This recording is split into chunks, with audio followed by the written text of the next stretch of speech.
Okay. Test, test, test, test, test. Okay.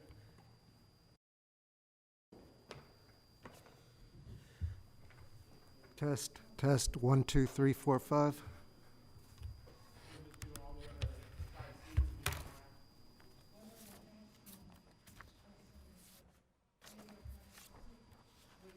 Test, test, 1, 2, 3, 4, 5.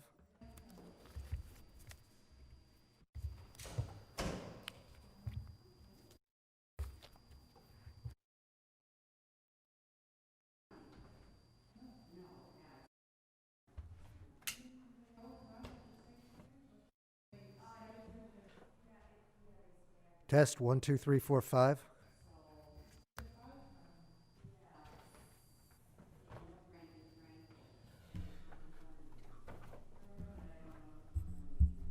Test, 1, 2, 3, 4, 5.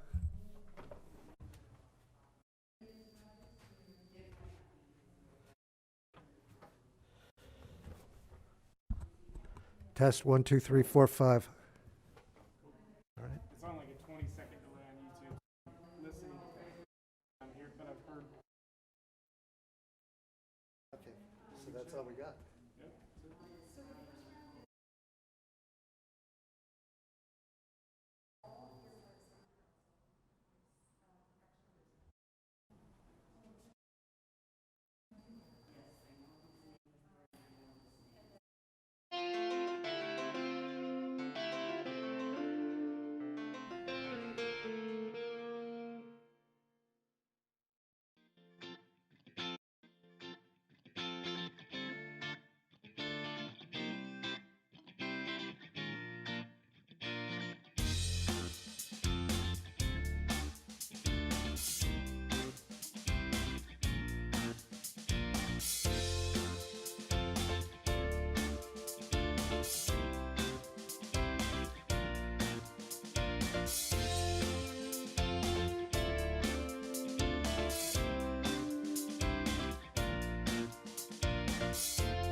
Good evening, everyone, and welcome to the 2020 virtual Candidates Forum for Seaside, Gearhart, and of course our Oregon House District 32 candidates. So welcome, everyone. Tonight's event is sponsored by the American Association of University Women and the Seaside Signal. I am Jamie Hendricks, and I'm the current president-elect of AAUW Seaside. The goal of AAUW is not only to create opportunities for young women and for all women, but also to promote equality for all. We are a nonpartisan organization. We do not oppose or support a specific candidate or political party. However, through membership study and agreement, we do get involved and put ourselves in positions on government issues that help support women and better lives. We sponsor Wings that's held at Clatsop Community College every year. It's a program where women can come in who want to go back to school. We promote women to get into STEM careers, which is science, technology, engineering, and mathematics. We help the community. We promote, we raise awareness for sex trafficking, for sexual harassment. We also go into the schools and help with things such as interviewing young men and women to help them get prepared for jobs that they'll interview.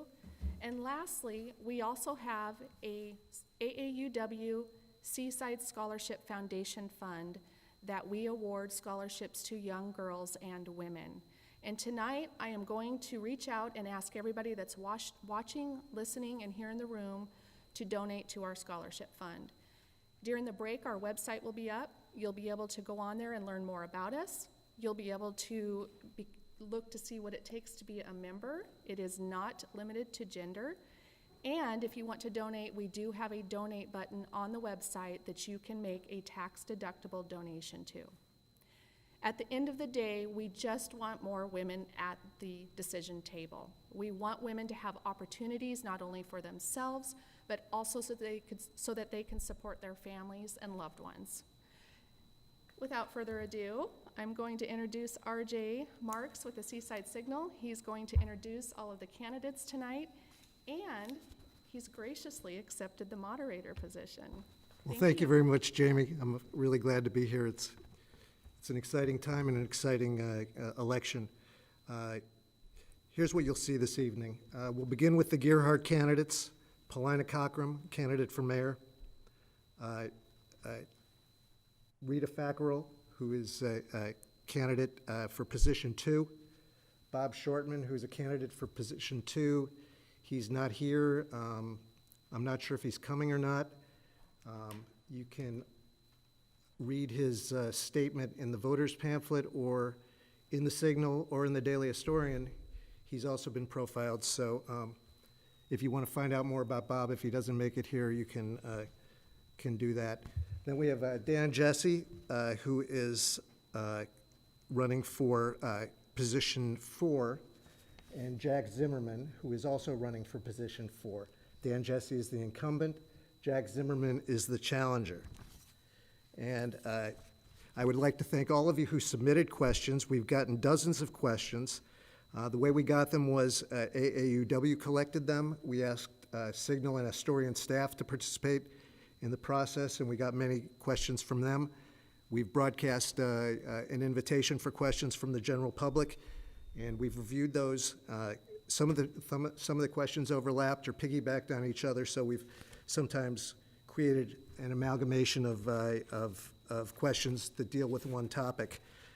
We're trying to put forward some of the big picture questions and hoping to ask questions of candidates that will require them to carefully reflect on the issues. We've got a lot to discuss, so let's get to it. We'd like to start with introductions. Paulina, you're running for mayor. You have 2 minutes to share what makes you a great mayoral candidate in Gearhart. Well, I've enjoyed my service to the community thus far. I was on the Planning Commission for 7 or 8 years, and I've been on the Gearhart Council for about 5 now. And I just love Gearhart. I love that comprehensive plan that we have that is kind of the fabric for our community.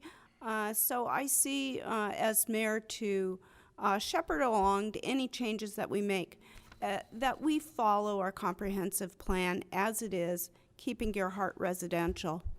We have a number of projects that I'm involved with already, and would like to see our Parks Master Plan come to fruition hopefully next year, and be able to work on some biking and walking trails that would be kind of a connecting corridor for our city. Maybe explore community meeting places. Definitely look at meeting our volunteers' needs, most prominently the firefighters. We've had the fire station as something on our to-do list for a number of years now, and I just think I have the experience to bring those projects along, and that's why I think I'd be a good mayor. Thank you, Paulina.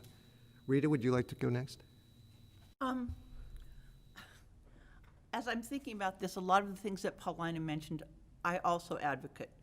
I am a retired person. I retired from the directorship of the Seaside Library. And since then, I have volunteered in the community, not only in Seaside, but in Gearhart. So I'm on the board of the food bank. I was on the board of the Seaside Chamber of Commerce. I was on the board of Helping Hands. And then when I thought more about it, I started to really volunteer in Gearhart. I started out with on the budget committee, and then I was on the dune vegetation committee. And after a lot of, not a lot, but after some time, I was actually appointed to be on the city council, which I would like to say is a lot easier than actually running for an election. But I really have enjoyed my time on the city council. And one of the things I've learned is that I always thought that Gearhart was a very together, really a place where everybody all agreed and everybody just sang kumbaya. But there's divisions in Gearhart, and one of the things I think I can do as a city councilor is help bring the community together. Thank you. Thank you. Dan, Jesse? Yeah, I was reminded.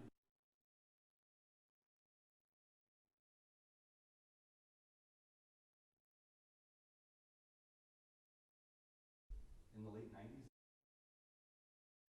I was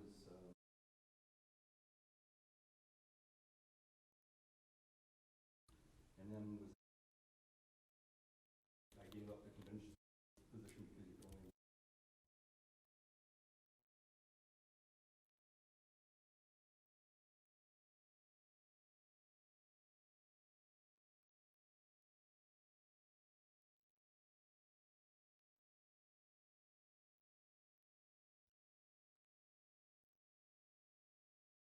Questions about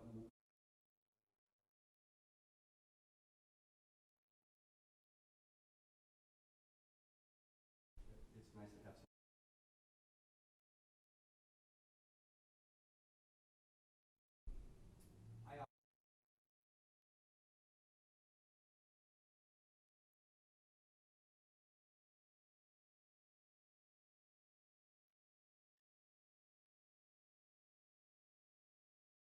I see a lot of what's going on in communities with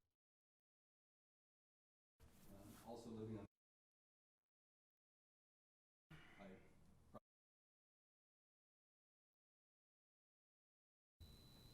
Thank you. Mr. Zimmerman? Thank you, RJ. You know, I think I come to the election process as probably a preservation type candidate, which I put a focus on trying to preserve Gearhart just the way it is, and to basically cement in the uniqueness of Gearhart. But those kinds of goals are really paired up with the one simple concept of accountability. And to me, the definition of accountability is the ability to justify and explain your actions. So I'm running on the basis to try to persuade the people of Gearhart and also the city council that messaging is everything, and that it is not acceptable to a lot of the residents in Gearhart that I speak to not have a full explanation of what's happening in city government. So my goal is that if I am elected, is to try to persuade the other city council members that their messaging is of the utmost importance to the city of Gearhart and to the residents. And that many people in Gearhart are not satisfied with the level of messaging, the level of reporting. They seem to believe that there is a lack of accountability back to the people. So my hopes is to try to heal that division by trying to say, look, you know, city council, you have your positions, you gather together and you make a collective decision, but then you have a whole body of people out there who want to know more, and you're not giving them what they need. And so it'd be my hope that we could get something accomplished with regards to that. Thank you. I'll ask questions. I'm going to start with you, Paulina, but any one of you can weigh in on this, any of the questions that I ask. I'm going to start with Paulina, though. You were among the counselors in Gearhart to propose a review of the city administrator, Chad Sweet, this year, and you didn't give him a salary increase, and you said that you would review his performance next spring.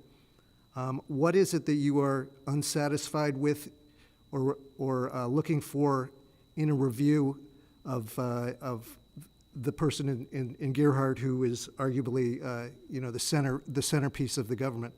Right.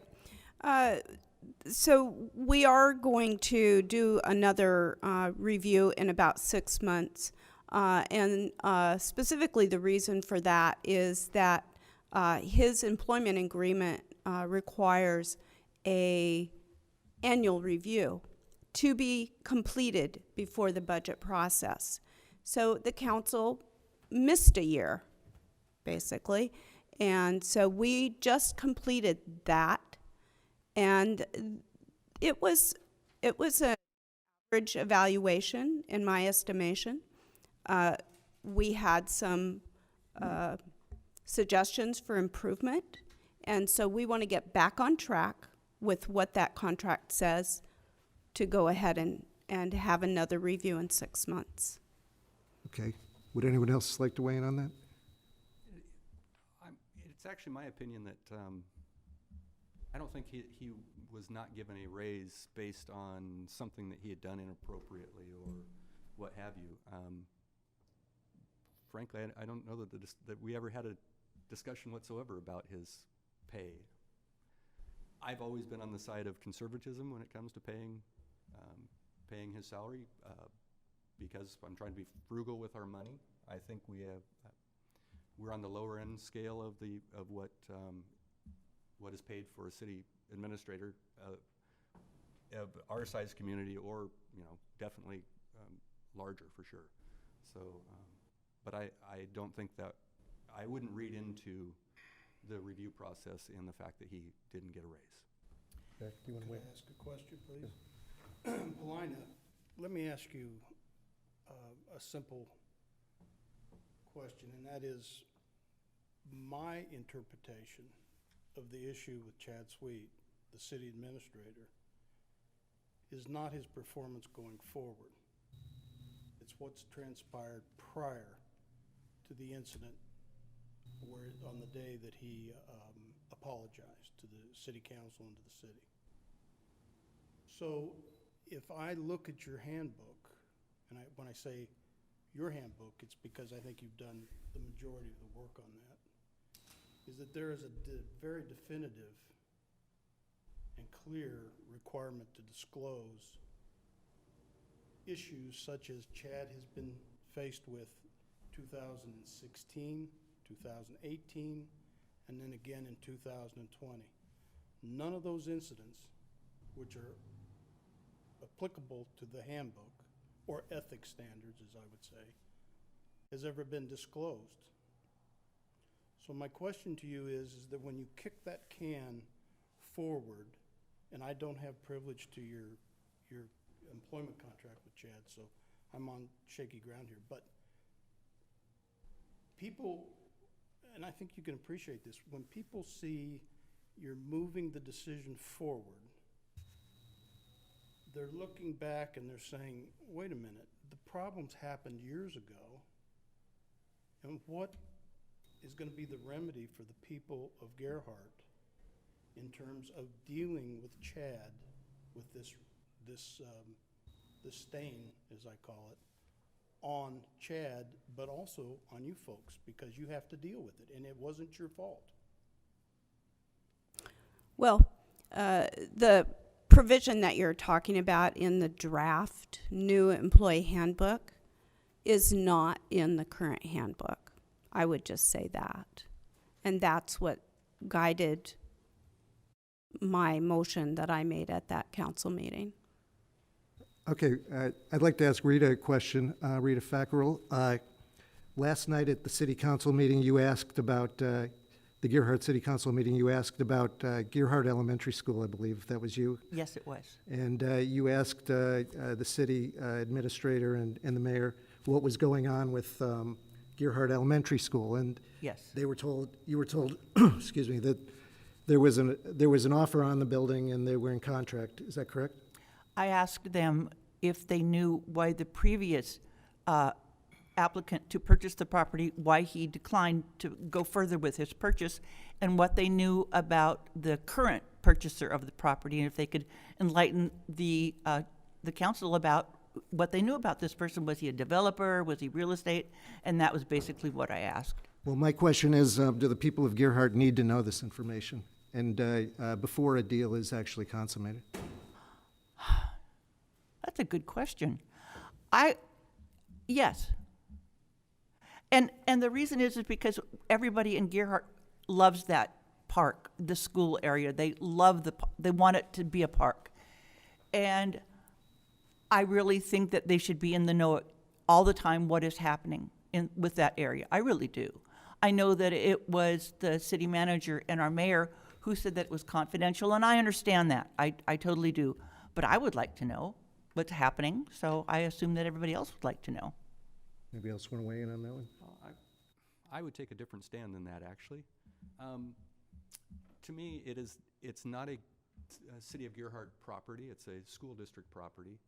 Therefore, we as counselors or even our citizens in the community, I'm sure we're all curious, but a land transaction of any kind really is between the seller and the buyer, and if one or the other chooses not to or asks not to have information released about the sale until it happens, I think that's a fair ask. And I agree, but I really want to know. But I understand. I mean, if they want to keep it confidential, as Dan suggests, that is within their right. So whatever happens, whoever goes in there, you're okay with? No, well, if someone who's a developer goes in there and they want to develop it for business, and if they buy it for that purpose, they have to go back to the city council to see if they can revise what exactly can go in there, because it's only slated for a few uses and business is not one of them. So it's going to have to come before the city council, and we would have to vote whether to vote for a zone change or not. And that might be a little difficult considering how many people want it to stay a park. Okay, could I comment? Go ahead, Mr. Zimmer. I think everybody knows the school's very dear to me. I've written about it in your publication, and I've even talked to these counselors. I don't think I had an opportunity to talk to Dan about the school, but if you stand back and you look at what the school represents to Gearhart, but then what does it represent as an opportunity for the comprehensive plan and the goals therein? That school represents an opportunity to achieve open space, parks, public works. And when I have talked, and I think I'm on the record, I'm pretty sure I'm on the record with council, as to why haven't we tried to go in there and secure the school, even with just a simple option. It fell on deaf ears. in my mind, considering the price that people are paying for lots in Gearhart, for the city to walk on the Gearhart School for $700,000, for 8.4 acres of history and acreage in the heart of Gearhart, just the optics on that is absolutely terrible, and personally, it's unacceptable to me. Thank you. The path to a new fire station. It's been a long one and by no means easy. Paulina, do you remain committed to a new fire station in Gearhart? And what is your preferred location? Are you concerned about the negative financial impact on Gearhart taxpayers? I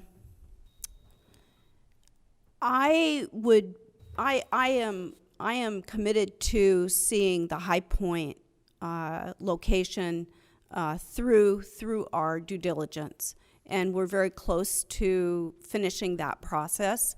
We have an attorney working to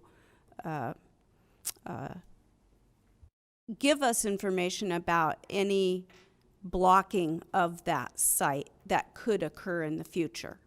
So that is still, to me, the best location because of the high ground.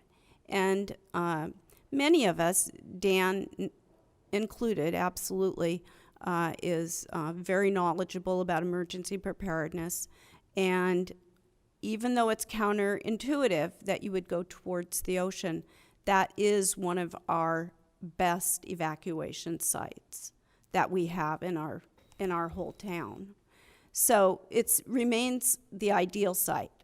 Am I open to another site? Absolutely, if it comes to that. But I want to see the end of this process first, and then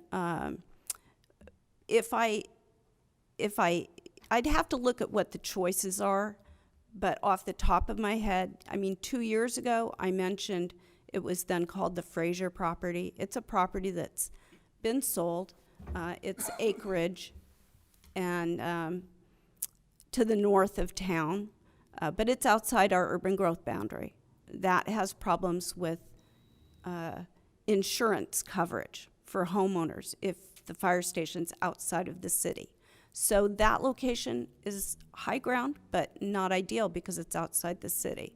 And so that makes, for me, the current location probably our next best choice. And yes, I am concerned about the cost, very concerned. Ms. Fagra. Well, you know, people have asked me if I support what's happening with High Point and why the council has decided to go ahead with some fees to, you know, do the land and that. And the reason that I support it for now is that Gearhart did a survey, and it was very extensive, and they talked to everybody, and over 70% of the people said, yeah, we need a new fire station, let's have it. And they were given 3 choices, and High Point was the choice that the majority of the people chose. So as a counselor, I see that's what they want. Now, a lot of things didn't come up before that whole survey, and one of them was cost, one of them was right-of-way, easement issues, and as all of these things come out and things are made more clear, maybe the position of the community will change. But until that, I have to go with what the community wants right now. So we shall see in the future. Things change all the time, and if they decide that High Point isn't going to work and they want it at the current fire station, if the people want that, I, as a council member, will certainly advocate for that. Excuse me. Did you want to jump in? I would love to. I'll start off with, my first choice would have been the park on the end of Pacific Way, because we already own the property, and to me that was a fiscally responsible thing to do. That was proven to be a not popular site by the majority of our citizens that did the survey, and so that's how a democracy works. I do believe the citizens did speak, and they did wish us to seek the High Point Station as our choice, and we're working through that process. I do believe that if we determine that we really can move forward from a city council standpoint, that we owe it to our citizens to allow them to vote whether or not they're willing to pay or not pay for it, because it is going to be an expensive site. I will say I do not support whatsoever rebuilding on their current property. To me, if you're going to use the property that's existing, we keep the building that we have and hope for the best. I just can't see spending a lot of money on a site that will be inundated if we have a tsunami of really any size. Would you like to weigh in?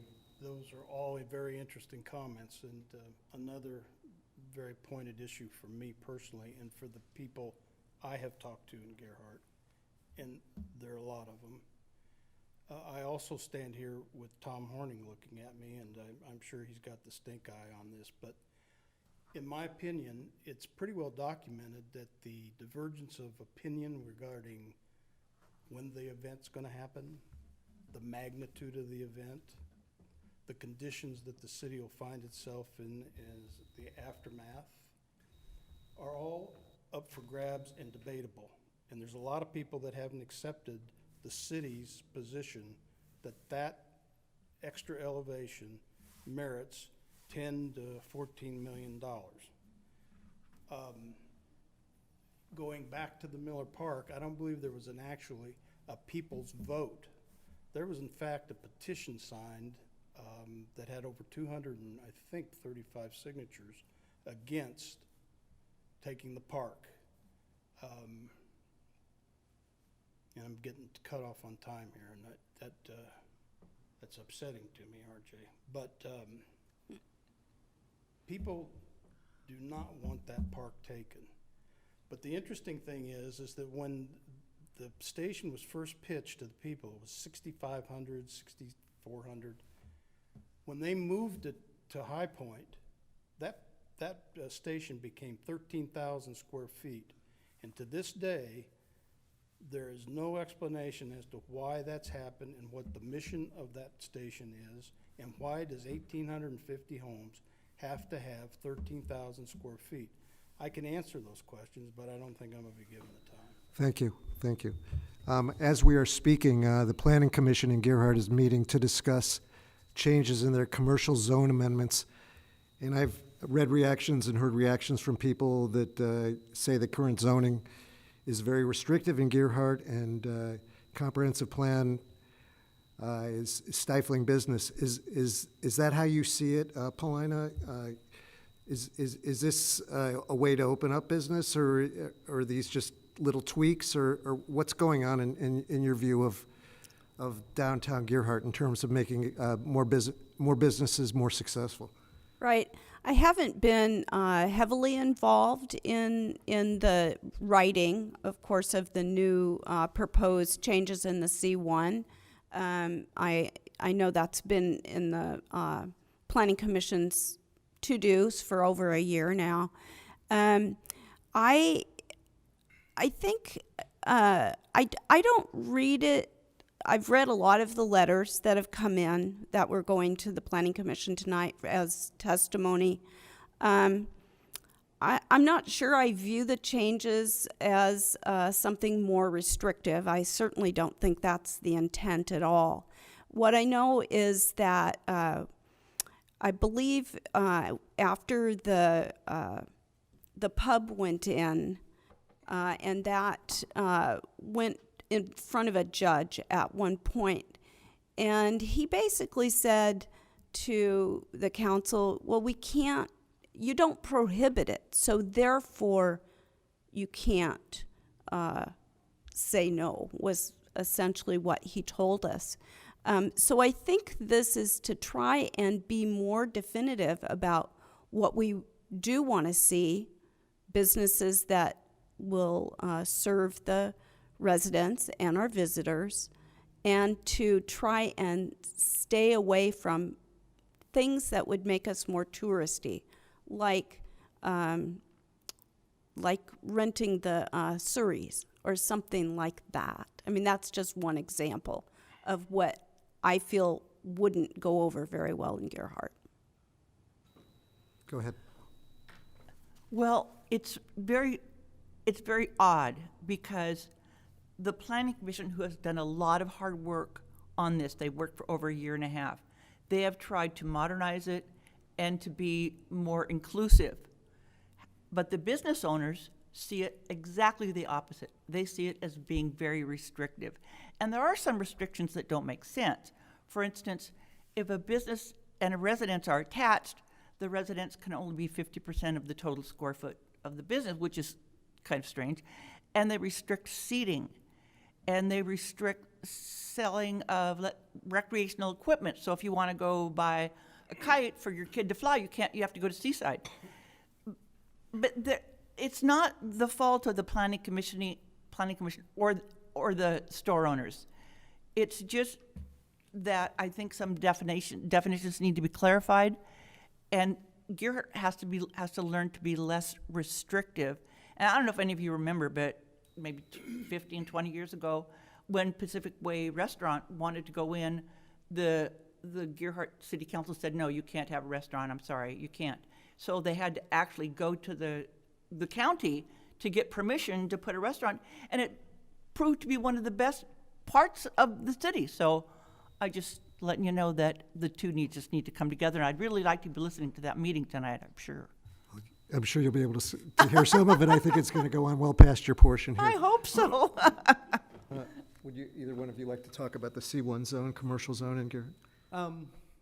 My understanding, I have not read the current verbiage that is being discussed this evening, but the intent, at least, was to try to bring into compliance or bring the ordinance and code into compliance with the businesses that are already there. So we have a number of businesses that are in downtown Gearhart functioning and doing things that aren't actually allowed per the zoning ordinance. And so the intent, that was one of the bigger intents, is to actually not bring the businesses into compliance and making the business change anything, but bringing the ordinance into compliance is what the businesses are actually doing.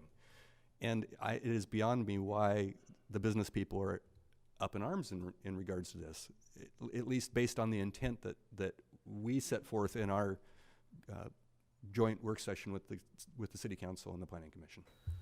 Believe it or not, we're running out of time shortly, but this may be the last question. How are we on time, guys? We are at 6:35. So we got time for him to answer, and then we are on to the next, right? Okay, you're up. Okay, I've written that I believe the existing zoning is, the horse is out of the barn. The people of Gearhart have spoken about C1. The refinements and amendments to that zoning is, I think, where we get into the rub. And I know council has their interpretation. I know Matt Brown has his interpretation. But I don't hear much talk about what those business owners, their interpretation. Their interpretation is completely opposite in many respects. And it doesn't have to do with restrictiveness. It has to do with terms like arbitrariness, discriminatory, unenforceable, all these legal terms. And by the way, I understand you have at least 2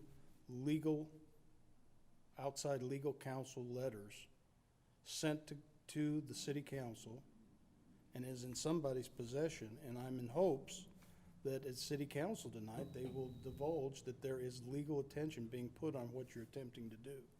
And what I think people really need to center on is there has to be a compromise here. If you want people to come in there and provide a service to you, you got to help them with demand. And if you don't give them some demand, they're not going to be able to produce a product. And if they can't produce a product, they're going to close. And we've already gone through that. So, I'm in hopes that the council going forward will look to the Planning Commission and ask for compromise. Thank you. And we're on a strict schedule here with 2 more groups coming in. So I'm going to thank you all. You've done a wonderful job. It's been great talking with you. Go to that C1 meeting, that commercial meeting in Gearhart, and I will. Let your thoughts be known. And I appreciate you taking the time. Thank you. Thank you, RJ. Thank you, everyone, Thank for you, coming. Jamie. Yes. To the ladies too?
Well, welcome everyone. I am Jamie Hendricks with the AAUW Seaside.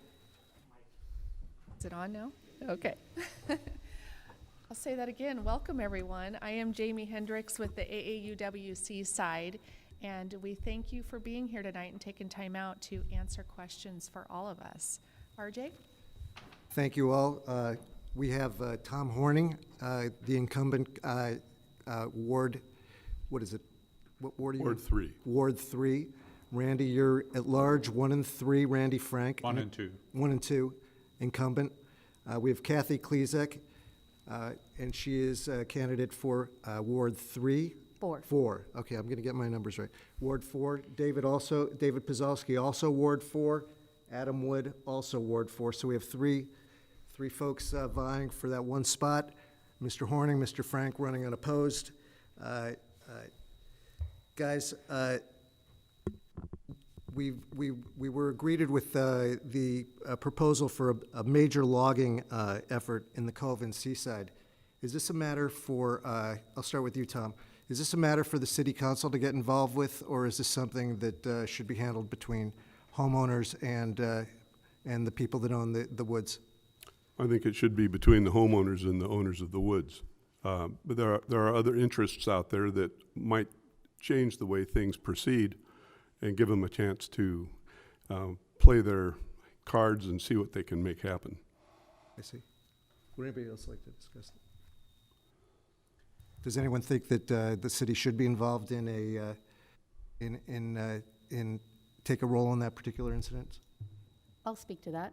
Go ahead. I believe that the city should be at the table in the discussions because the logging behind homeowners could affect water quality and security of those properties if in a heavy rain situation, we are faced with a similar situation as to Washington neighborhoods, and those homes see the land start moving and the threat to those homeowners, that would then become incumbent on the city to be dealing with, and therefore the city should also be at the table and maybe invite conversation between the neighbors and the logging companies. Thank you. Randy, I sort of went out of order here, didn't I? I didn't get your introductions first, did I? Do you want to wrap? We'll do the introductions at the end. Why don't you do an end statement? Why don't we continue the conversation now, and we'll get to the statement at the end. Randy, as a city councilor, you've been on the council for many years. You and other city councilors opted this year to, during COVID-19, to initiate a timeline independent of the county and the state in terms of Seaside's reopening. Do you think that was the right decision to do, and do you think it's proved to be the prudent decision? Sure. Can I address the previous question first, Certainly. though? Since this area is right behind my house, and I've lived there about 28 years, when that trust first wanted to develop that property, they wanted to put homes in up there, and I was opposed to it. And I gathered petitions, and we had a group come in to help defend it. And I think rightfully so, because that was not an outright use. However, if that group chooses to log up there, I would not be opposed to it, because I would agree with Tom that if it's an outright use, somebody owns a property, then I don't think it's our right to step in and tell them they can't do what they have the right to do. Very good. Getting back to your other question, would you repeat that for me? Yeah, the city opted to follow its own timeline regarding reopening. Do you feel that was a prudent decision, and has it paid off? You know, we did not see an influx of cases in the county. So I think if you look back on the ramifications of what happened, and remember the influx of tourism in the county, we probably had an influx of probably 20,000 people in town, and we did not see more cases as a result of that. So I think that just the facts as we see them show that it was not an issue. Adam, do you think the city did the right thing in terms of its reopening? I would have liked to have seen them be more proactive and not just take a wait and see approach. By the grace of God, we had not a big rise in cases there, but soon after we did. And I think that, the city needs to create a plan for emergencies, whether it's a pandemic or tsunami or whatever it may be, to then go step by step and say, okay, we're gonna take this action, this action, this action, and keep everybody in the city informed. And I think they missed the mark a little bit on that point there. David, what do you think about the city's timeline? I believe, again, in retrospect, we can always look at things after the fact and look back at the data. The concern was that tourists coming from other areas, we didn't have very many cases here, and that tourists coming from other areas were going to bring cases to the community. As a owner of several businesses here, we didn't see it. We were able to luckily keep our business open through the entire summer. We never had anybody get sick that worked for us. We had very few cases here in South County, and I believe that through masking and the other precautions that were put in place, limiting the number of seats, limiting access to the businesses, we did keep everybody safe, and that's excellent. I would never presume that after the fact on something as unique as this situation to go back and say, oh, you guys messed it up. We had no idea what was going to happen, and I think the city council made decisions based on what they thought was the most prudent decision. I'd like to ask about the open carry rally that was in Seaside last month. There was RJ, do I get an opportunity to would you speak like to to- that other question as Right, well? I didn't know, anybody is welcome to jump in, sort Okay. of. You don't need You to were ask going my down the permission. line, so I was waiting for you to then Yeah, get you to could me. raise your hand. Okay. Or, yeah. All right. So I would like to just also say that, hindsight is always 20/20, and it's easy to sit back in the, critic's seat and say every step wasn't perfect, but the result of what the decisions that were made by the city council were good decisions. Good results for the city and for the community. And so everybody remained healthy. We didn't have any major outbreaks. The businesses were able to rebound fairly quickly for a lot of them.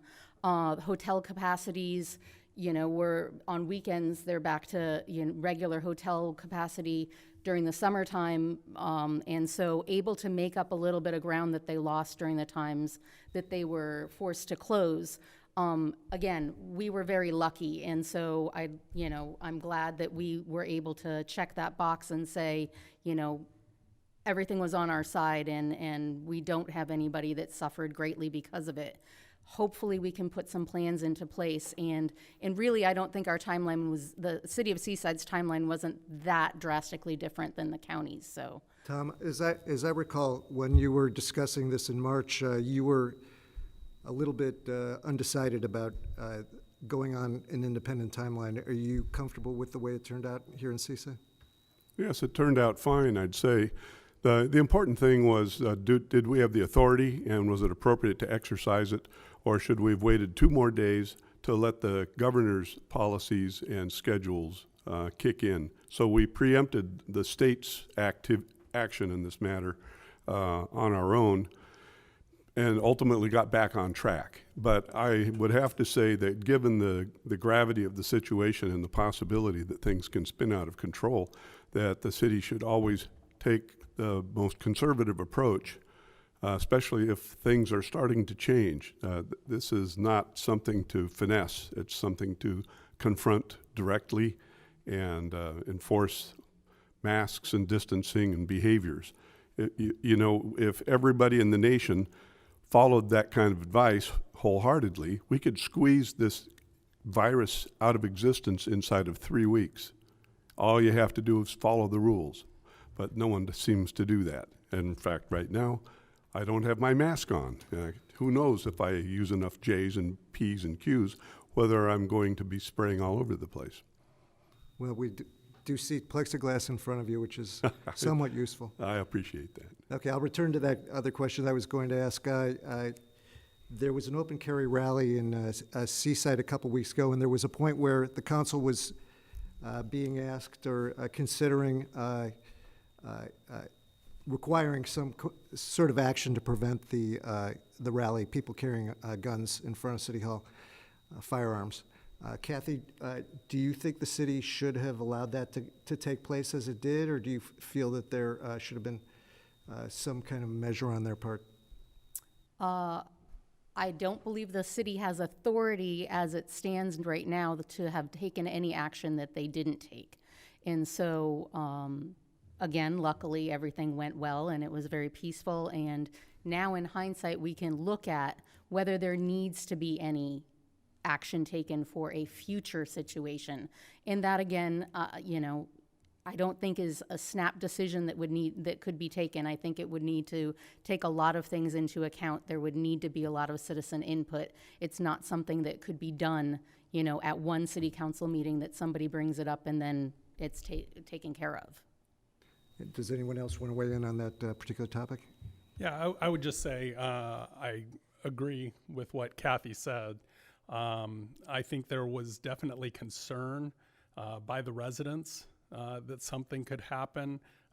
Having my businesses right in the middle of what was happening, was definitely watching what was going on, and the group simply walked up the street, said a few things at the turnaround, walked back down the street and left. So it was a very, it was very peaceful, and I think some of the fears of what we would see here in Seaside versus what we've seen in other communities in the state. I understand the concern, but I think a situation can be dealt with as it was. We had great presence by our police department, our county sheriffs, keeping everybody safe in that situation, and I think it was handled well. I would like to speak on that too. I think that, yes, like my competitors here, that I think that it was, in hindsight, it turned out very well, a lot better than everybody expected. And a big thank you should go out to the Seaside Police Department for making sure that stood. But at the same time, I think it is a discussion that needs to be had sooner rather than later, because all it does take is one misstep by someone and then it becomes a very bigger issue. I think that, freedom of speech and right to protest is very important, but I think we need to also make sure the safety of everybody in the community is also taken into account when allowing protests of this nature. Piggybacking on that question, in Clatsop County, there's a measure on the ballot, 4205, in which, as I understand it, would require the county would to refrain from enforcing gun laws in Clatsop County. Is this by a show of hands, who's a yes on that measure? Who's a no on that measure? And you two are not. I haven't not read the proposal yet. And I don't know if that's a council question. And I don't know that it's a necessary measure. So if something isn't necessary, I'm typically a no vote. Okay, very good. I feel like that measure would put undue burden on our city and local officials because it takes away the ability for county and state to actually act in that way, for a county rather, to officials, staff, any city, but anybody that is employed by the county to take any action. I mean, I believe that it's, borderline unconstitutional from the way I've read it. In fact, many other counties in the state have not allowed the same measure to even be on the ballot because of that. And I would be a definite no on it. Okay. David, I've been to some of your planning commission meetings where you sit for several years. Vacation rental dwellings, can you talk about how to balance the needs of local residents with people who are coming here on vacation, and what you've learned and what you would recommend is if you were a member of city council? Absolutely. Over the last couple of years, the Planning Commission has worked very hard in this balancing effort. Over the last year, we have put in a code enforcement officer, which is somebody that can verify and check to make sure that all of the regulations and restrictions that are put on a vacation rental dwelling application are being enforced. This ended up getting a lot of pushback from the vacation rental dwelling owners because it added to their fees for their business licenses.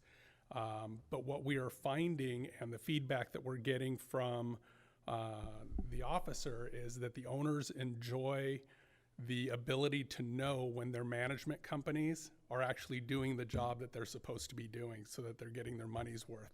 So it ended up becoming a win-win where the vacation rental owners are being watched tighter to make sure that they're being done right, and at the same time getting that benefit, and the community has a place to be able to file complaints, and the Planning Commission is able to watch what is happening with the vacation rental dwellings. And I think it's going to be add to very much to the livability of the communities that have that. The other thing that the Planning Commission did is put in cap limits on percentages of vacation rental dwellings within 100 feet of a particular residence, which was never there before. And so those types of caps and regulation have, I believe, improved the situation immensely. And going forward, I think the residents will see that. How do you feel, Adam or Kathy, either one, how do you feel about the balance between short-term rentals and the population, the permanent residents here? Are you comfortable with the balance, or do you think I would say, and I would speak to that in a way that I would say that blaming the vacation rentals on our housing shortage for residents and workers in the area is a false equation. It's a false equivalent.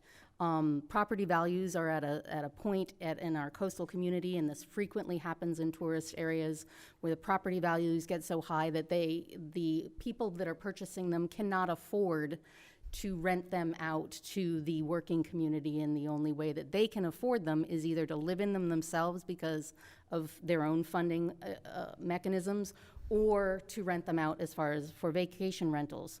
The amount of guest rooms that we have in the area still fills up every summer. It is not to the point where we have empty and vacant rooms during the summer, and even now for a much longer time during the year. And so vacation rentals versus residential housing is a false equivalent. And what we need to create is work and achievable housing, not affordable housing alone, because that's a government term, and people that only make below a certain income qualify for that. We need that middle ground, that achievable housing that is there for the people that are working, that may be retiring, that want to raise a family but aren't making, above a certain wage and annual salary, that they can afford to buy, rent, purchase, in some way, a foothold into livability of Seaside. So we need to take advantage of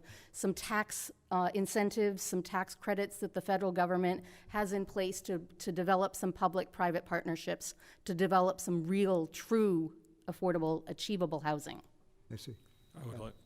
I agree with a lot of what Kathy said. I think that, short-term rentals are a vital part of the community. I mean, people have come here, it was grandparents that came here, and then they brought their kids, and then now their kids are bringing their kids, and it's a family generation over generation that come here, and it's a great thing. But at the same time, we do have a problem with people that maybe can't afford a $500,000 house on working for a restaurant or working for a gift shop. I looked at places for rent recently, and I saw a studio apartment that was $1,100. When I moved here 12 years ago, a one-bedroom was $600. That's a studio for $1,100 is not affordable unless you're making a lot of money. But I think that we need to work with the state, we need to work with the county, we need to work with developers and give them tax breaks to build, little dwellings, maybe 4 to 12 unit complexes that people can afford to rent and live in the community that they work in. Randy, along those lines, also, I'd like your comments on that, but I'd also like to know, could you talk about what the council has done over the years to meet the homeless situation? It's sort of, and how that sort of fits in with this whole discussion. I would like to speak to that question because, we've had a pretty extensive housing study throughout the county and in our area. And I think what you two are not understanding is that there's not a lot of available lands. We can't just go build because somebody wants to add a 16-plex. We don't have the property. So what has happened over time, and I've lived here, 56 years. And what happens when these homes, lower level homes come available on the market, instead of somebody starting out a family being able to afford to move into one of those and buy that as their first home, it's not their dream home. People with investment in mind come in and buy those, and they put a lot of money into them so they can turn them over and rent them for for so much a night. But those are vacation rentals. They take out of our housing market. I mean, it's just a fact. It's in our study. So I would not in any way support enlarging that or saying that that doesn't contribute to the problem, because so many of these homes start out that way. They were lower income level homes, and now they are vacation rentals. And it's unfortunate that people in our area don't have the opportunity to buy those homes. Is there more that the city could do to help low income and unhoused people in the city? Well, we have talked about tax advantages for people who will put in multiple unit housing. But one of our problems is that, it sounds like, yeah, we'll just get a developer to do this, but they are making a living also. And to find somebody that will do that and say, okay, I'll develop this property, I'll take the risk, I'll put out this money, and then knowing that their return is going to be much less than if they were doing it on their own and it wasn't low income, well, it's hard to attract those people to come in and do it. I don't know what the answer is to that. RJ, can I respond to that? I see your point, Randy. My feeling is that it's the city kind of passing the buck along again. It's, with short-term rentals, they announced that they were sending back all the taxes to the homeowners. And then it had to get to a point where homeowners had to call the Oregonian to then get their money back because the city didn't contact anybody. I think the city can do more. I think the city can find developers and work with them. They're going to make a living, but I think we can do more with what we've done. And I'd also like to say that I do understand that there is limited land that is available to the city and that it isn't city property, but there are mechanisms that are available to look into as far as federal funds for low-income tax credits that help the developers develop property that then earns the money tax credits back. There's also talking to the land use boards to see how to expand and change regulations so that we can endeavor some public-private, development relationships to have some achievable housing for our workforces around here. There are tools and ways that other communities have done this. Thank you. Believe it or not, we're running out of time, but I didn't get your opening statements, so I'd like closing statements from each of you. We can go left to right or right to left. Tom, do you want to start? Sure. As a start, I'm a native of Seaside. I was born here in '54 and graduated high school in '72. I'm a specialist in natural hazards, geologic hazards, earthquakes and tsunamis, and I just would like to point out that we have to contend with bridge replacement in the city of Seaside to enable people who live near the prom to evacuate eastward to the hills before the wave comes in.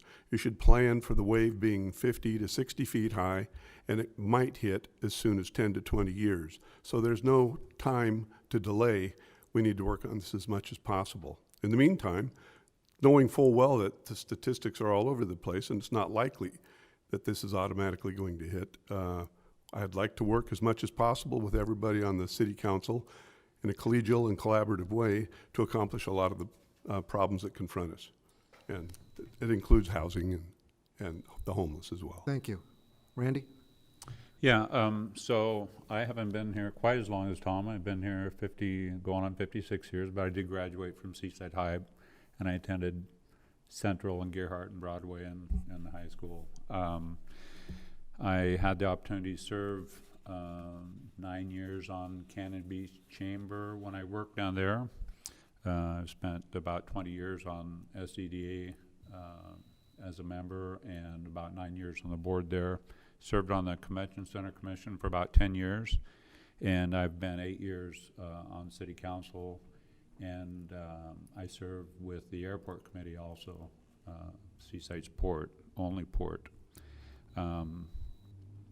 And I have appreciated how well, even though we're a council with a very diverse council, that we have worked together, we have workshops, and everybody is very good about working with other people, taking input, considering what we want to do moving forward, and making good decisions where we all agree to. I just don't remember a time when somebody is adamant about not doing something we decided to do. So it's been a great group and facilitated with a great city staff. Thank you. Kathy? Yes, I am hoping to sit in one of these seats if you choose to elect me to put to work my previous government experience that I've had as an elected official, mainly through Sunset Empire Transportation District, where I helped lead the district out of some really down times back to financial stability, fostered lots of lively conversation where we all came to agreement on policy to lead the district forward. I also have a background in having a business in the area. Since I moved here in 1998, I have had a business and recently closed the retail storefront. So I have all of that experience also to put to work for the city. I am now working for the public sector. That's how much I believed in transportation and then the value of transit in all of the different ways that transportation affects our community, is that I took a job with them. I closed my own business and took a job with them to serve and be part of the community. I feel like this is an ideal opportunity to put the skills that I have learned from those two different areas to work for the city. And in addition to that, I just want to say that my style is very collaborative, and I like working together with the people that I sit at the table with. We can have a lively conversation and come at things from different angles and come out with an agreement with it. We are able to present ideas and perspectives from different sides. I think that one of the most important things that I bring to this table that I think this community really needs right now is that I come from a diverse background. And so I've traveled a lot, and in traveling, I've learned to speak different languages and learned about different cultures. I think it's vital that we bring our Latinx community into the conversation, and my speaking Spanish can help this community do that. So I'm offering to serve for the Seaside City Council Ward 4 and asking for your support and vote in that. Thank you. David? I too am running for Ward 4 here in Seaside City Council. I've spent 6 years on the Seaside Chamber of Commerce Board. I am currently the vice chair of the Seaside Planning Commission, and we have made great inroads to balancing the vacation rentals and long-term rental issues that we've had in our community. I'm owner of 4 businesses here in Seaside, 1 in Warrenton. Currently employ over 60 people, and the experience that I have making difficult decisions coming out of COVID, as well as The other challenges that we have with seasonality and those types of things gives me the perfect experience to be on the city council. We have, I believe that as we come out of this pandemic, we need to rebuild our sense of community here. When we moved here, volunteerism was huge. Everybody volunteered, everybody did things together, everybody worked together. And I think we need to develop a way of being able to bring together, whether it's our volunteer first responders, our young students, our students who do the Pacifica projects, our service organizations, and be able to reinvigorate that sense of community that we have just been forced to lose because of the inability to work together. I believe that there are areas of town that we can reinvigorate, like the South Holiday Corridor, the south end of town, that we can really take advantage of that riverfront to develop great places to live, great places to eat, great places to serve. And I just believe that supporting business is how we keep our residents employed. It's how we continue to fund the great things that we have here in Seaside. Thank you very much. Adam? I'm also running for Ward 4. I moved here about 12 years ago after growing up the majority of my life in Bandon down the coast in another small community. And after serving for 4 years on the Sunset Parks and Rec District Foundation Board, I just really thought that this is the best way to continue to serve my community that, in all honesty, has really welcomed me with open arms and I've just fell in love with here. And I want to make sure that everybody's voice is heard, whether it's a business owner or an employee of that business owner, you know, whoever it may be. I think we need to listen to every single side of an issue and then make the best informed decision after that. I also really want to just make sure that we have sustainable housing for the community. You know, if you work in this community, you should be able to live in this community. I mean, one of the main reasons I love Seaside is that, you know, if you can ride a bike to work, you can walk to work if you want, and I think people should be able to do that. You know, and that's a big thing. I also think that, you know, we need to make smart, common sense decisions and make sure we actually make good changes. I think a lot of people kind of come around and may say, I want to do this and that and make these changes, but they don't want to do anything different. And I think we need to do things a little bit different going forward in the future. Not anything drastic, but just kind of change it up a little bit. Thank you. Thank you very much. I believe we're out of time.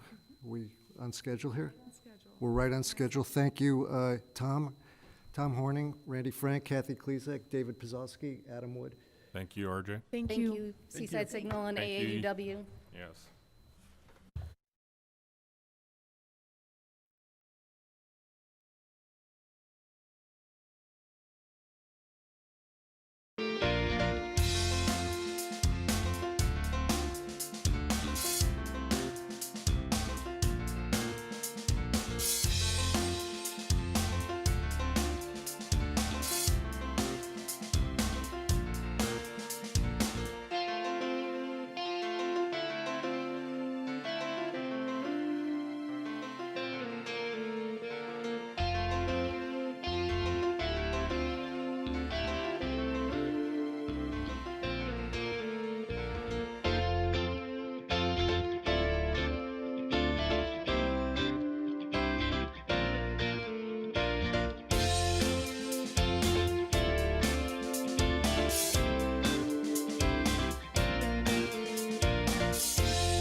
Well, welcome, ladies. We appreciate you both being here tonight and participating in our candidates forum, sponsored by, of course, AAUW and Seaside Signal. RJ is our moderator tonight, as you probably already saw, so he'll go over the rules and introduce the two of you. Thank you. Thank you. Hi there, it's a pleasure to have Suzanne Weber and Debbie Booth-Schmidt, candidates for House District 32 in Oregon. Welcome both of you. Thank you. We'll start with an introduction. We went backwards last time, but we're going to mix it up a little. So, Suzanne, would you like to start and give us a 2-minute intro? Sure. Do I have a time limit? You could. It's not fixed. It's kind of 15 fixed. minutes? No, I'm No, kidding. We'll give you a few seconds here and there, but yeah, within reason. Thank you. Okay, my name is Suzanne Weber. I was born and raised in northern Minnesota. I moved to Oregon to teach in 1970, and just for a short time. But 50 years later, I'm still here. I love the people, and I love the place. I taught first, second, and third grades and a special class at Wilson Elementary School, which is just down the block from where I live. I maintain contact with a lot of my former students. I loved my job. My sister-in-law and I had 2 small businesses in Tillamook. One was tea and cakes, which was a cake and catering business. And then we had a small retail for 8 years also in Tillamook. And let me tell you, we learned a lot about the challenges of a small business. I was married to my husband, Tom, for 39 years, and he gave me an appreciation for farming, the forest, trucking, the fire department, and he was also an avid sports fisherman. And sadly, I lost him to pancreatic cancer in 2015. Politically speaking, I was a city councilor for Tillamook for 8 years, and then I ran for mayor. I have been the mayor of the city of Tillamook for 10 years. I'm in the middle of my 3rd term. I thought long and hard about entering this race, and the deciding factor was the constant reminder that our legislator was not listening, nor was she present. I am a Republican. I am also the independent and libertarian candidate on the ballot. I have a wide range of local citizens and organizations that are supporting my race, and I'm very proud of the endorsements, and I'm grateful for the support. All the way from Bill Kerr in the north, Pete Edison, the Democrat mayor of Banks, and Bill Bartline, County Commissioner in the South. My focus is to bring our common sense, this area's common sense, to Salem. Education is an investment in our future, and it must be fully funded. Transportation, infrastructure, and broadband are vital to our survival, especially in the time of pandemic when so much of our education is virtual. Housing, as I just listened to a bit ago, is a crisis that we must address as an area. The common sense of our people and our area needs to be brought to Salem. Thank you. Thank you. Ms. Booth-Schmidt. Thank you. Thank you for having me this evening. Thank you for being here. My name is Debbie Booth-Schmidt, and I am running for House District 32. I have lived in rural Oregon for most of my life. I moved here to the North Coast 29 years ago as a single parent trying to raise 2 daughters. I had to work 2 jobs to make ends meet and make those tough decisions on whether to put food on the table or take one of the girls to the doctor. I feel I was one of the lucky ones. I was able to get a job with Clatsop County and join the union, and eventually became a small business owner. The union didn't just offer me job security, but an opportunity to become a leader and advocate for people in this community. This experience inspired me to continue my advocacy on the Transportation Board. I still remember how it was when we first moved here, and I will never forget those struggles.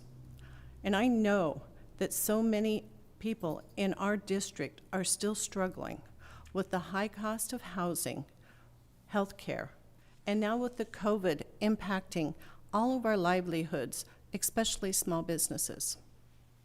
I want everyone in our district to wake up in the morning with food on the table, a roof over their heads, fully funded schools, affordable and accessible health care, mental health care, and services for our veterans, with clean, safe drinking water, and the opportunity to own their own small business, no matter what background you come from.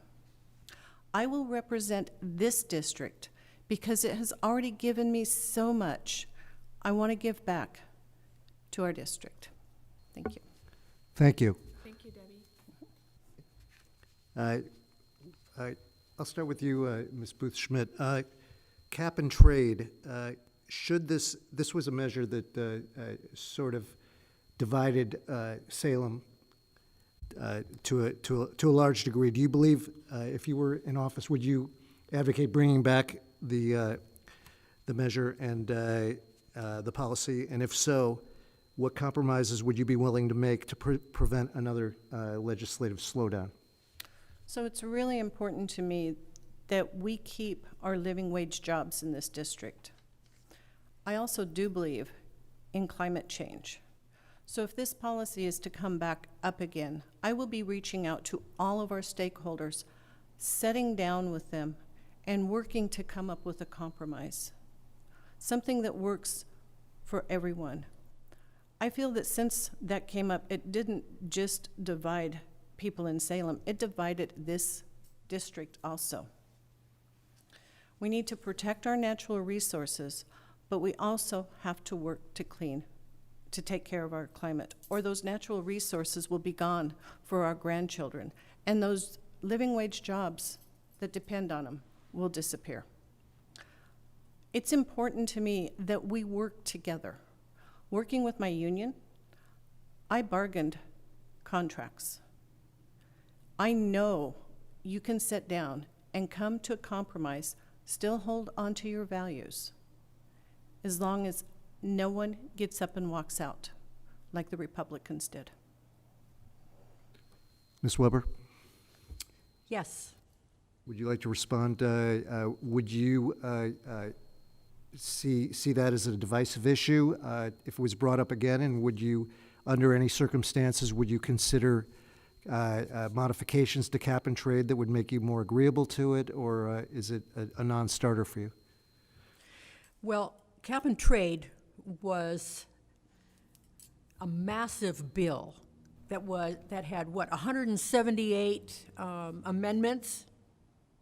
It was hard to understand. It was going to be hard to deliver to the people. Climate change is a worldwide issue. It was very divisive here. It is a reality.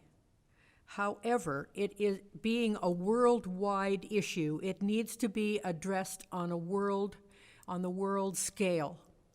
We here, with what we can do in this area where we are sequestering so much carbon anyway in all of the trees that we grow in the area, would only be a pin drop as in relationship to the harm that it could possibly do to the small businesses in this area. I think that it was something that was too aggressive and it was at the wrong time. I think that what we can do here is to build on something and build on factors that we as a group can come together and decide on. However, cap and trade, as it was presented to us, it was not the answer. Now, would I have walked out? There comes a time when you have extreme circumstances, and extreme circumstances call for extreme measures. I cannot tell you for sure that I would have walked out, but I support the ability to be able to do that. It is something that we can do. I also will tell you, I will not fall on a sword for any politician or any political belief that is against any belief that I have. So, cap and trade is big. Walking out is big. All of those things are much bigger than what we can solve right here. Thank you. If you were, Ms. Weber, I'll ask you this. If you were to give Governor Kate Brown a grade for her COVID-19 response and the state's response, what would you give her and why? I would probably give her a B minus.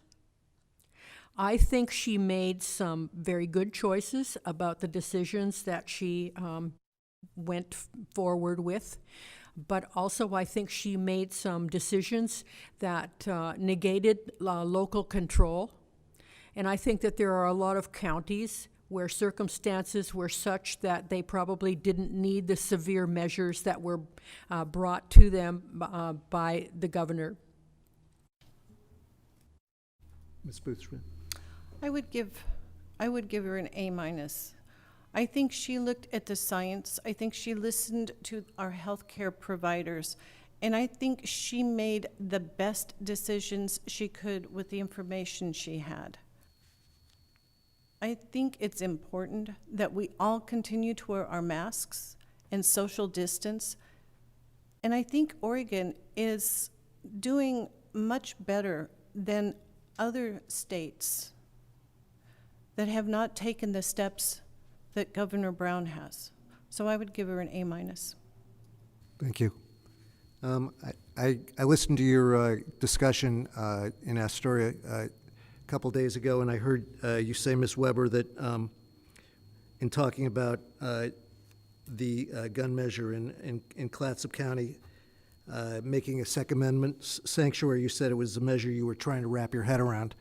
And I have done, I left there and I went on to learn, and I learned more about it. And it's very convoluted, but I am totally against it. You are against it? Yes, I am. And Ms. Boothschmidt? And I am against it also. I am for the Second Amendment and the rights that are given to us in the Second Amendment concerning guns and owning guns. But this issue that's coming before the voters is unrealistic. I see. Okay. We've learned that Facebook drilled along the Oregon coast and abandoned thousands of gallons of drilling fluid and 1,000 feet of piping beneath the sea floor. What is your position on drilling on the Oregon coast, Debbie? I do not believe that we should be drilling off the Oregon coast for reasons like that. If the companies aren't going to be responsible for cleaning up any type of a mess they are making, we don't need that type of thing here. So I am against oil drilling off the Oregon coast. Ms. Willey? Well, is the issue that you're talking about the Facebook issue in No, in the south end of the county? Because that's a deplorable issue too that needs to be pounded home to all of our leaders up and down the county, that we don't allow that kind of drilling where somebody comes in and then leaves all of that on the ocean floor and then is gone. Right. I think there might be a little confusion about which county, but the south, I think, is it Tierra del Mar? Talking about oil drilling in general, correct? No, well, yeah, that too, but Facebook's, their communication lines, I believe they were drilling. Yeah, that's what I was talking about. They came in, they had problems, they deserted the job, and they left all of that debris on the ocean floor without even alerting people of what had happened. This is something that it's egregious. Steps need to be taken to make sure that that never happens again. Thank you. With COVID-19, we haven't really spent as much time on disaster preparedness as we have in the past, perhaps. And with funding cuts, it appears that the state geological service, DOGAMI, is facing severe budget cuts. Do you see DOGAMI as a priority? I'll start with you, in terms of disaster preparedness, and what would you do to enhance preparedness on the North Oregon coast? So working with Clatsop County for the last 23 years, I know we have an aggressive emergency management program going that is headed by the county. I'm not sure exactly what Tillamook has going for them, but once in office, I will make sure that I touch bases and make sure that they are where they should be. We do need to make sure that our infrastructure is up to par. Our bridges are in good maintenance order. With COVID, it has shown that we weren't ready for a disaster. Even in the storm of 2007, we weren't ready for that disaster. But I feel that Clatsop County has an aggressive emergency management program. And Should the state devote more funds to this? if needed, yes, definitely if needed. I think Dogami has given us a great deal of research that we can look at, that we can go forward with. I believe that Dogami needs to continue to be funded because of that research on the conditions that would cause something like a tsunami off the coast. In the time of the COVID, it was very interesting because it heightened our awareness as to what we had already done, and what, here we came to a pandemic, and we have been preparing aggressively for the earthquake, the tsunami. We prepare for storms. We're working on our power lines. We're working on making sure that we have all of the supplies so that our employees will be taken care of before they're called back to work, to be able to save the city and save the people. We just discovered that we just had one little glitch in there. But we have weekly meetings of our emergency board and of our CTAB for our Central Tillamook County preparedness. And what this has done for us is this has given us that little extra push that says, okay, there's a couple of things we didn't look at. We didn't look at a pandemic. We've got this in line for the tsunami. We've got, this in line with the county and the city and the state for an earthquake. But this was just one little thing we forgot. Okay, now we know this. We're going to go backwards and we're going to look at all of what we have done for tsunami and earthquake to make sure that that is also adequate and takes all of this other into consideration too. Thank you. While we're talking about funding, I've spoken with Oregon Parks representatives who say that the parks, Oregon State Parks is in dire straits because of reductions in lottery revenue and park user fees.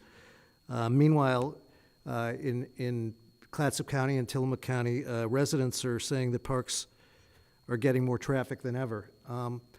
How would you plan on reconciling the increased demand with the lack of funding in Salem? Suzanne, you can start that. Our parks are a very expensive proposition.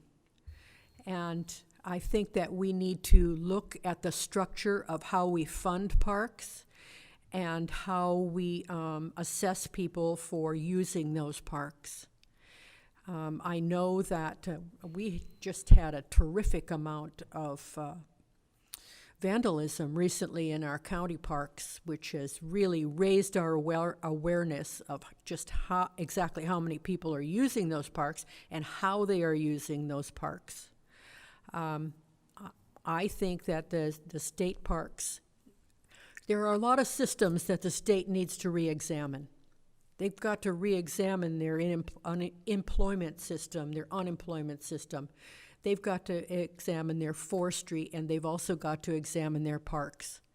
Because in being complacent about some things, they haven't done their due diligence to make sure that all of these processes and all of these bureaus and agencies are up to par, like we have decided we need to do in our emergency planning.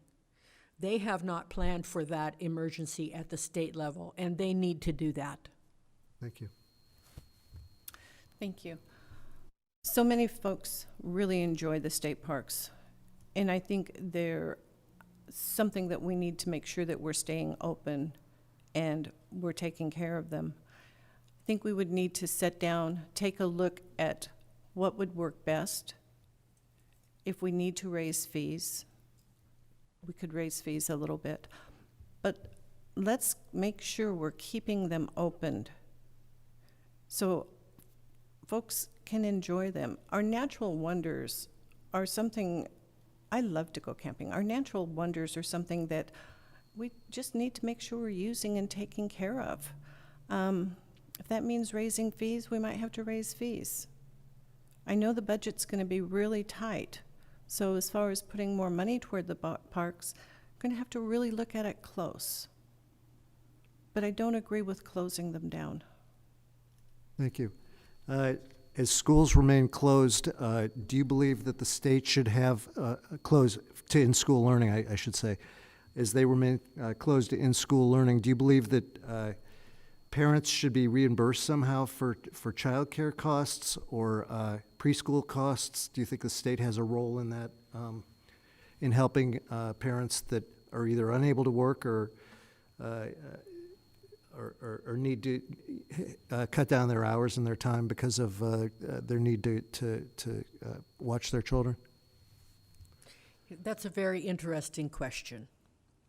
And I had a question like that asked of me similarly last night. I don't know if it is possible to use state funding for education to reimburse parents for that. That is something that has to be explored at the state level. I would support something like that if it meant that the quality of our education was going to be enhanced.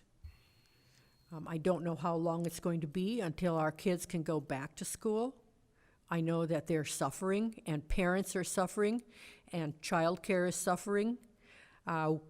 Recently, within the last year, along with housing, we decided that we needed to look as a county at childcare also, and so there's a whole group of people that is presently studying that on how we can enhance that childcare part of our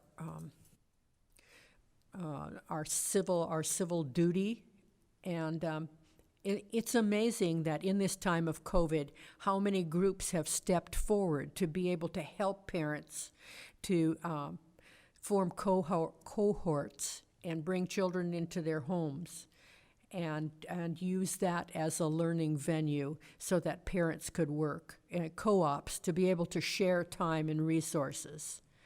But I think that the reimbursing of folks for their time and is something that needs to be explored on a state level. Thank you. Mr. It's a really, really hard question. I know many families are really struggling right now with trying to keep their jobs, trying to make sure that their children are getting the education that they need and deserve. And it's a hardship on all of them. I know some businesses, I know Clatsop County has been very good about letting who can work from home.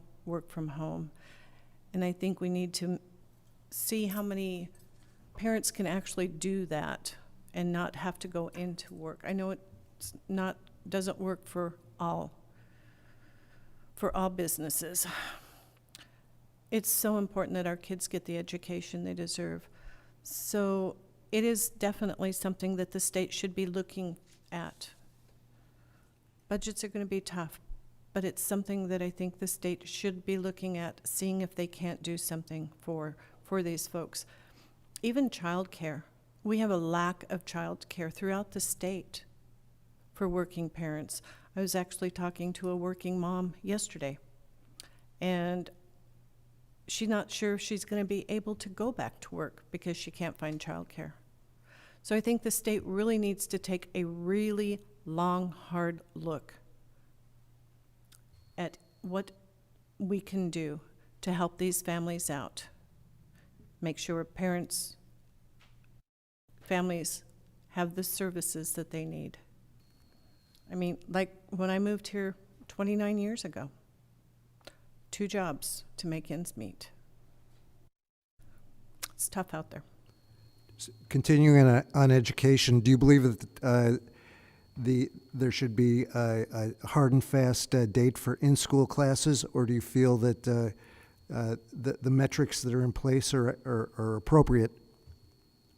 I think that, I'm sorry. No, go ahead. I think that has to be determined on a county-by-county basis, because we have some counties in this state that have no COVID victims, and we have some that have many COVID victims. And I think that the county needs to be in contact with the school boards, the administrators, the teachers, and the parents to decide what's best for them. Your feeling? I have to agree with that. I think we need to look and see how the cases are going, how many cases are in per county. We need to make sure that we're still listening to our health departments, doctors, how the parents feel about putting their kids back into school, how the teachers feel, and what the administrators feel. But as far as a drop-dead deadline, no. It's got to be on a county-by-county, district-by-district. As business recovers or attempts to recover in all segments, do you feel that the corporate activity tax should be rethought, or do you think it's an appropriate funding mechanism for schools? The corporate activity tax. Is that for me? Were you looking at me? Yeah, you can take it. Okay. I think the corporate activity tax definitely needs to be looked at, because the corporate activity tax is on small businesses. Small businesses are bearing the brunt of this. We have one business in Tillamook who adds it to the bottom of the receipt so that people know what they are paying. It is a sales tax. And the big businesses in our state who could afford to pay the most taxes also had the most money to be able to go to Salem and make sure that they were opted out of that law. That is extremely unfair to small business. Here's the other thing. We've raised all this money. It's for education. Have we seen it in our school districts yet? No. It took months and months to even decide how to assess the tax, collect the tax, report the tax. People were confused and dismayed at the way it was going. But the most important thing is the money came from the backs of the little people, the small businesses, and it isn't even in the hands of the schools yet. So I think that there has to be a big look at what this is and what it's done, especially in the light of COVID, and what impact it's going to have on our state. Would you like to respond? I disagree with Ms. Weber. This is not a small business tax. I own a small business. It is not affecting me. It affects big corporations at $1 million and more is where that tax comes into play. It's not affecting the small businesses. It is finally taxing some of our big corporations that have not been paying their fair share in taxes. And that money is to go to our schools. Our schools have been underfunded for how many years now? This is the first time we've had a tax on large corporations, and it will go to our schools. It is not affecting me, my small business. It is affecting large businesses that are doing over $1 million. Thank you. May I add? Certainly. This is a gross sales tax of $1 million, on $1 million. This is the appliance store in my community. This is the lumber store in my community. This is not big business. This is the little guy who's across the street. This needs to be re-examined because, as I said, the big businesses made sure, like Nike and Intel, that they would not be assessed that tax. If you were to be elected, obviously in the state we have some very strong political feelings, right, left. What would you do to bring the temperature down between the various factions at play here in the state? How would you get us away from this kind of crisis mode that we seem to be in right now? I have and I will continue to reach out to stakeholders, to folks that don't always agree with each other.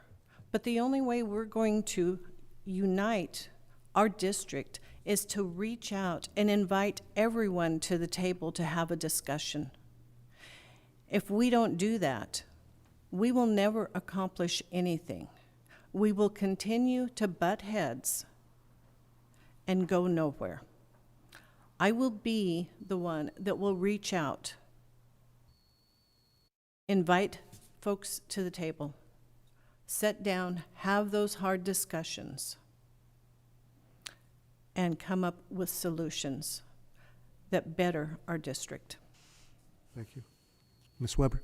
I've spent the last 18 years working in government, whether it has been as a city councilor or as it has been as a mayor. And one of the things that was so surprising to people when I decided to do this is that I had an R after my name. Nobody knew that I was a Republican because all of my positions were nonpartisan, and the commissions and the committees and the groups that I worked with were not something that it depended upon whether there was an R or a D after someone's name in order to get results. That's things like the Housing Commission and the Wellness Task Force and Tillamook County Economic Development and COPAC, which is Columbia Pacific Northwest Economic Development, and ODOT. All of those things, we worked across the aisle. We made it so that it was about the people and the area and the results we wanted to get that were the best for both. And working together and across the aisle and taking those designations off of the table made it a situation where we had results rather than problems. Thank you. So that is what I would do. I would continue to work as a non-partisan legislator to create results, not division. Along those lines, you're both here. Is there anything in, we've all gotten lots of campaign literature, mailings, et cetera. Is there anything that is your opponent has set out that you would like to respond to, that you haven't had the opportunity, that you would like to set the record straight in their mailings, that you feel is unfair or that you've been unfairly characterized, either one of you, in the material that's coming from each of your campaigns? And if so, what would that be? You can start. Sure. So I would like to actually pose questions, a few questions to our voters, and set the record straight. In the last 24 hours, I have received multiple phone calls and emails about this letter here, written by the Tillamook County Sheriff, Jim Horton, lying about me.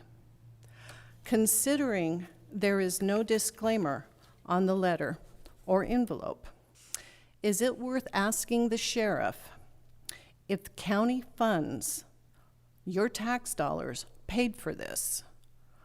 And if not, why didn't the Weber campaign disclose who did pay for it? Why are they not being transparent? This is what people hate about politics and what has broken our country: misinformation, secrets, and lies. I have worked for Clatsop County criminal justice system for over 20 years, and honestly, it is offensive to me that Weber's campaign is spreading lies that I want to defund our rural police. I have worked closely with Clatsop County officers, deputies, Oregon State troopers, FBI agents, and even Tillamook County Sheriff's Office. For over 20 years, I worked with them. I have a very high respect for these officers and the jobs that they do. Just to repeat, I do not and never have said I wanted to defund the police. So please, do your research this election. Don't fall for the lies of career politicians, elected officials, and their misleading lies. Thank you. And I'd like to say the same thing. Go ahead. It was the sheriff did not pay for that. No public funds went for that. It came out of my campaign. I've known Jim Horton since he was a little boy. Now, Ms. Booth Schmidt has said that I am going to take $2 billion away from education, that I'm going to defund education by $2 billion. Who in the world has that kind of power? And where would that come from? When we're talking about lies, why would a teacher who has spent 30 years in the classroom all of a sudden want to take money away from something that she built and she loved and she put her heart into for 30 years? That's a big lie. That's a lie that's being carried on about my wanting to defund education. Teachers came to me and said, "Is this really what you want to do?" I said, "Do you know me? Do you not know that I used to go to Target all summer long so that I could buy pencils and crayons and notebooks? Because the money wasn't there in the budget to be able to do it, and I wanted every kid to be able to start with an even slate." I find that very offensive. And then, I'm accused of wanting to fire people who are gay. Number one, that's against the law. Number two, you know nothing about my family. You know nothing about my children and my grandchildren, and how offensive that is to say that I would fire one of them from a job that they are holding. These folks know nothing about me. And the fact that they continue to tell these lies is very upsetting. I know that it's going to be over with in 25 days, but the residual effect of this carries on. It carries on in our communities, and it carries on in our area. It would be a wonderful gift if this did not have to happen. Would you like to respond to a couple of things? As far as the school funding, when she wants to repeal or bring back the CAT tax, that's taking money away from our schools. Money that we haven't even seen yet. Still taking money away from our schools. The answer is fund schools first. This state has always had a spending problem. They've never had a revenue problem. They've increased their revenue by $40 billion over the last how many years. We're going to be having a kicker. That tells you that we've got money left over. Fund education first. Thank you.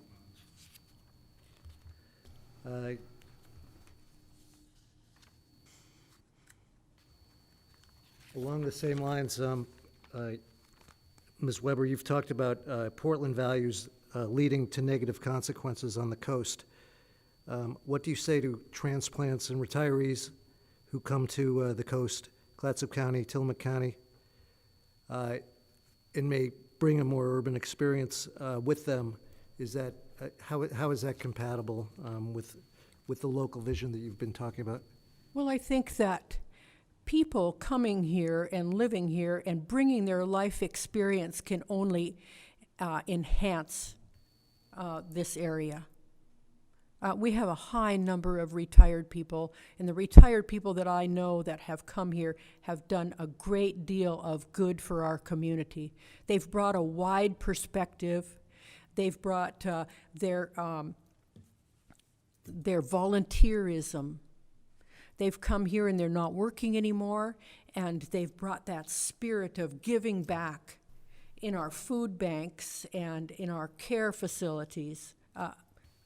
I appreciate them, I value them, and I welcome them. Thank you. Would you like to respond? Working with my store, we see where a lot of more like 30 to 40-year-old folks from big cities are moving here because they can work from home.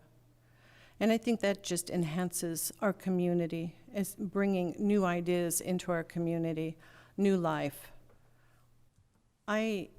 Anybody that moves here, I welcome. Thank you. We're running out of time here, so I'm going to give each of you another 2 minutes. We've been on a wide-ranging set of topics. If there's anything I didn't bring up that you would like to bring up now, now's the time. Do you want to start? 2 minutes? Sure. So, I know what it's like to live in a rural area, to live paycheck to paycheck, not knowing if you're going to be able to put food on the table. As a small business owner, I know what it's like for small businesses to navigate through the COVID crisis and make payroll in times like these. I want better for my constituents. This is why I am running for this position. I will not take money from large out-of-state corporations. No matter what happens at the federal level, I will fight for a woman's right to choose. I will fight to make sure that employers cannot terminate employees because of gender identity. And I will not roll back school funding, but will support the Student Success Act. And I will not walk out on a session. I will reach out and have those hard conversations with all stakeholders and come up with solutions, not obstructions. I will listen and give voice to the most vulnerable and work for our entire community to ensure that we have a future where people are thriving with living wage jobs and affordable housing, with quality education and health care, and clean, safe drinking water. And I will support our small businesses as we continue to go through the COVID crisis. As your state representative, I will always have an open door and an open mind to unite our district. I will use a practical sense approach to gain real results and represent all the people of our district. Thank you for having me here tonight. Please follow me at debbiefororegon.com. Thank you. Thank you. Ms. Weber? Thank you. I want to thank you for inviting me here this evening. I hope that I was able to give you more clarity on some of the issues that I stand on. And I want you to know that if you have any other questions, you can always reach out to me, and I'll be happy to communicate with you on anything. This race, this election is about choices. It's a choice between my opponent, who is a longtime political activist and was most likely handpicked by Portland, and me, who is a nonpartisan mayor in a long nonpartisan track record of being nominated by the Independent Party of Oregon. It's a choice between my opponent, who is still endorsed by organizations that want to defund our police, and I'm endorsed by our Tillamook County Sheriff. I honor him.